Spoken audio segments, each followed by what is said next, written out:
हिंदी नाटक के उद्भव और विकास के अंतर्गत एक महत्वपूर्ण प्रश्न यह उपस्थित होता है कि प्रसाद युगीन नाटकों से तात्पर्य क्या है। इसका विश्लेषण कीजिए। तो आइए समझने का प्रयास करते हैं कि प्रसाद युगीन नाटक से तात्पर्य क्या है।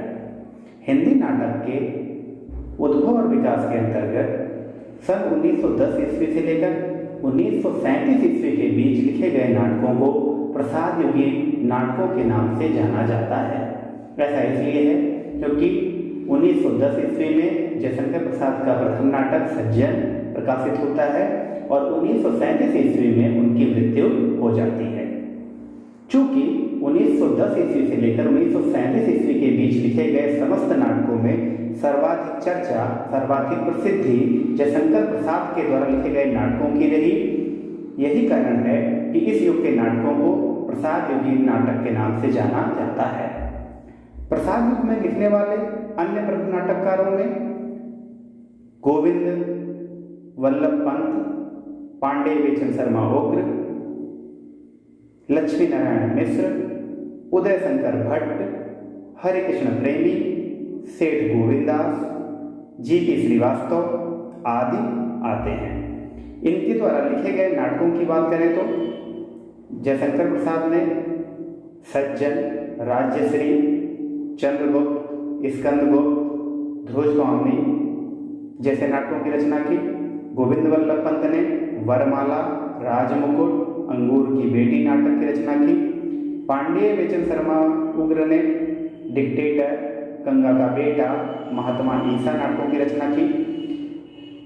लक्ष्मी नारायण मिश्र ने राक्षस का मंदिर, सिंदूर की होली, आधी रात नाटकों की रचना की। उदय शंकर भट्ट ने विक्रमादित्य, सिंध पतन, सागर विजय, विद्रोहिणी अम्बा, कमला शीर्षक नाटकों की रचना की। हरिकृष्ण प्रेमी ने रक्षाबंधन, पाताल विजय, शिवा साधना शीर्षक नाटकों की रचना की। सेठ गोविंदास ने हर्ष, प्रकाश और कर्तव्य शीर्षक नाटकों की रचना की। जी.पी. श्रीवास्तव ने उलटफेर, दुमदार आदमी, मर्दानी औरत, विवाह विज्ञापन जैसे नाटकों की रचना की। सुदर्शन, उन्होंने ऑनरेरी मजिस्ट्रेट शीर्षक नाटक की रचना की। इस प्रकार इस युग में लिखे गए इन समस्त नाटकों का जब हम अध्ययन करते हैं तो यह पाते हैं कि प्रसाद युगीन नाटक को प्रमुख रूप से 5 वर्गों में विभाजित किया जा सकता है। पहला वर्गीकरण है पौराणिक नाटकों का। पौराणिक नाटकों से तात्पर्य है कि पुराणों की कथा को आधार बना करके धार्मिक विश्वासों को स्थापित करना और नैतिक उपदेशों को उसमें अभिव्यक्त करना। इस प्रकार के नाटकों के अंतर्गत करुणालय, जन्मेजय का नाग यज्ञ, विद्रोहिणी अम्बा, वरमाला, पाताल विजय जैसे नाटकों की चर्चा की जा सकती है। दूसरा विभाजन है ऐतिहासिक नाटक। ऐतिहासिक नाटकों से तात्पर्य इतिहास की घटनाओं की आधार बनाकर लिखे गए वो नाटक जो वर्तमान परिस्थितियों का, वर्तमान समस्याओं का निराकरण करने में सहायता प्रदान करते हैं। उदाहरण के लिए स्कंदगुप्त नाटक, चंद्रगुप्त नाटक, ध्रुव स्वामी, राजमुकुट, विक्रमादित्य, रक्षाबंधन, हर्ष आदि को लिया जा सकता है। तीसरे प्रकार के नाटक जो देखने को मिलते हैं वो है सामाजिक नाटक।